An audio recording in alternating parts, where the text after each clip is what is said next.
Dia kenapa datang ke sini juga? Bab 719. Tentu saja, ada banyak wartawan di tempat kejadian yang mempertaruhkan nyawa mereka untuk mengambil adegan ini, sehingga orang-orang di seluruh negeri dapat memperhatikan situasi terkini dari pekerjaan bantuan bencana. Semua orang di sini seperti keluarganya. Kita semua bersatu dan bekerja sama untuk menyelamatkan dan meringankan bencana. Satu orang tidak dapat menyelesaikan masalah, 2 orang dapat melakukannya. 2 orang tidak dapat menyelesaikannya, 3 orang dapat melakukannya. Sama seperti semua orang sibuk menyelamatkan dan menyelamatkan orang. Begitu sibuknya sehingga tidak ada waktu untuk makan makanan kering. Ada keributan yang tiba-tiba tidak jauh dari sana. Seseorang berteriak, "Ya Tuhan, itu benar. Presiden ada di sini." Seseorang menjawab, "Di mana? Di mana? Di mana Presiden?" Mendengar kata Presiden, respon tercepat selalu Orila. Dia mendongak dan melihat Pak Presiden mengepung tidak jauh. Karena dia sangat tinggi dan dikelilingi oleh sekelompok orang, Orila langsung melihatnya pada pandangan pertama. Dia mengenakan jaket kasual beige yang sama yang dia kenakan tadi malam. Sepertinya setelah mendapatkan berita tentang bencana, dia langsung pergi, sangat cemas, sehingga tidak punya waktu untuk mengganti pakaian. Mantelnya juga ternoda oleh tanah dan lumpur, dan bahkan ada lumpur di kepalanya. Tetapi kotorannya tidak merusak tampangnya, tetapi membuatnya tampak terlihat begitu indah, begitu mempesona, seolah-olah ia adalah pusat dari alam semesta. Itu presiden kita. Dia terlihat lebih tampan daripada di TV.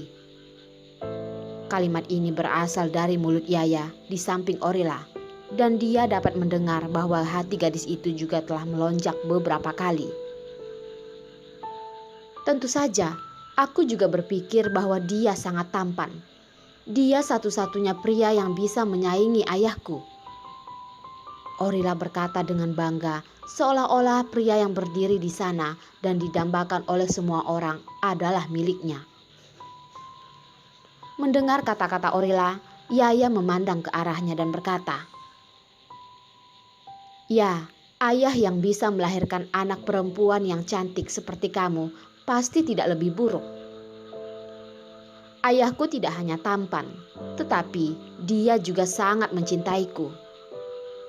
Tadi malam dia masih mengomel ibunya bahwa ayahnya tidak baik padanya. Hari ini dia secara tidak sadar membual tentang ayahnya. Bagaimanapun mereka berdua keras kepala. Tidak ada yang ingin saling memanggil dulu. Tetapi dalam hati masing-masing mereka adalah orang-orang yang sangat penting." "Babi imut, kenapa kamu begitu percaya diri?" tanya Yaya yang ingin tahu.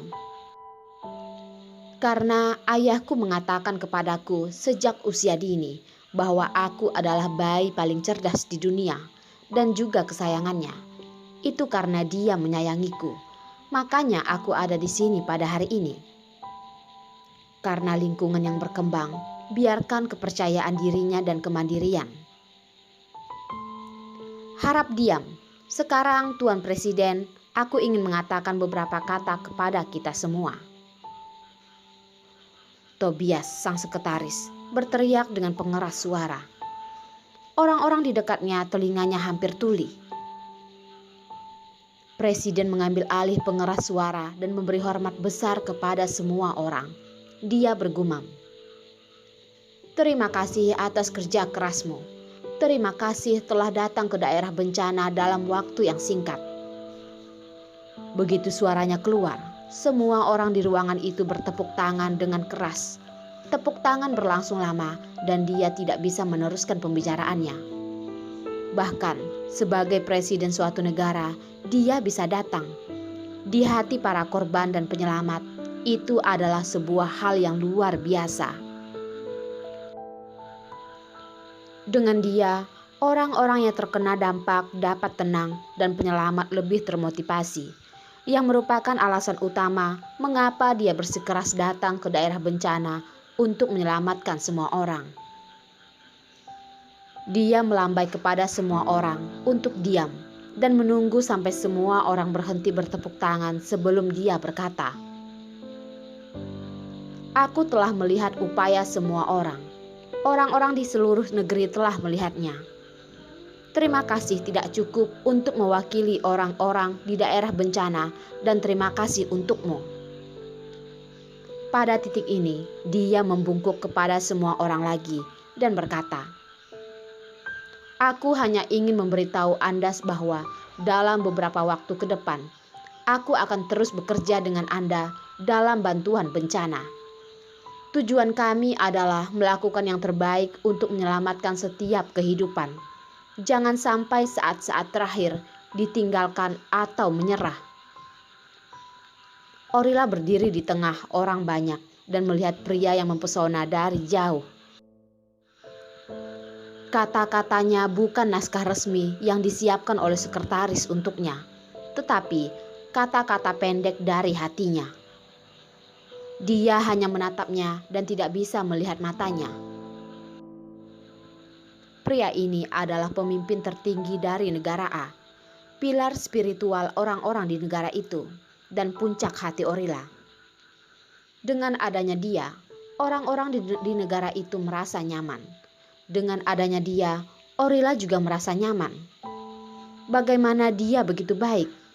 Bagaimana dia begitu mempesona? Pada usia muda, dia bisa tahu bahwa dia sangat baik, berpikir tentang bersamanya selamanya. Begitu banyak orang dewasa akan melihat keunggulannya. Dengan cara ini, banyak orang akan merebut Abang Hansel dengannya di masa depan. Sangat menyenangkan untuk berpikir bahwa tidak peduli bagaimana mereka merebutnya, Abang Hansel adalah miliknya sendiri. Setelah Miguel menyelesaikan pidatonya, matanya melihat semua orang, dan dia terkejut melihat Orila di antara kerumunan yang tidak pernah bermimpi melihatnya di sini. Ketika dia pergi tadi malam, dia juga mendesak Rick untuk merawatnya dengan baik dan membiarkannya tinggal di rumah Rick.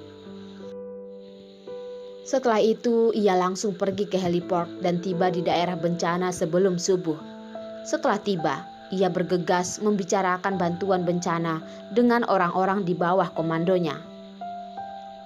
Setelah merumuskan rencana, mereka bergabung dengan tim penyelamatan bersama dan dengan semua orang. Mereka sibuk sampai sekarang dan tidak punya waktu untuk berhenti.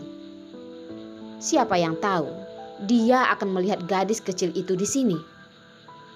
Bagaimana dia bisa begitu berani? Apakah dia tidak tahu seberapa berbahaya daerah bencana itu? Apakah dia tahu berapa banyak orang yang terkubur di gempa susulan? Apakah dia tahu bahwa dia khawatir ketika dia melihatnya di sini? Miguel menggelengkan kepalanya dan nadi biru di dahinya mulai berdenyut. Tetapi dia mencoba menahan emosinya dan mencegah orang lain melihat pikirannya. Gadis kecil ini yang tidak tahu kedalaman langit dan bumi tidak bisa menahan diri untuk menjemputnya dan melemparkannya kembali ke New York sehingga dia tidak bisa mengacaukannya. Mata mereka pun bertatapan di udara. Orila secara naluriah ingin tersenyum padanya, tetapi berpikir bahwa dia belum tahu identitasnya dan dengan cepat memasang wajah buruk padanya. Melihat wajahnya, dia sangat tidak senang. Melihatnya seolah-olah dia melihat hantu. Tetapi ketika dia menyaksikannya dengan putus asa, melemparkannya kembali ke New York, dan dia menatapnya dengan perasaan tidak puas, dia melihat kelainan padanya. Tempat di bahu kirinya yang kotor oleh tanah tampaknya lebih dari sekedar kotoran. Seolah-olah itu darah. Dia terluka. Jantung Orila memompa dan dia menarik napas dingin. Dia terluka dan terluka parah. Bagaimana situasinya? Dia ingin buru-buru bertanya kepadanya. Tetapi kali ini ketika dia berlari, dia pasti akan membawanya pergi. Lalu, apa yang harus dia lakukan? Apa yang akan dia lakukan untuk mencegahnya, mengusirnya pulang, dan untuk menunjukkan seberapa serius cederanya itu? Dia sedang dalam keadaan tegang, dan dia tidak tahu harus berbuat apa. Tidak boleh seperti ini. Harus tenang. Dia berkata pada dirinya sendiri bahwa dia harus tenang dan menarik napas panjang. Setelah tenang, Orila segera memikirkan solusinya.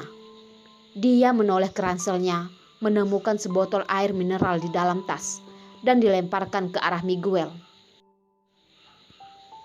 Tetapi sebelum Orila bergegas ke arahnya, dia diblokir oleh pengawal dekat presiden beberapa meter jauhnya.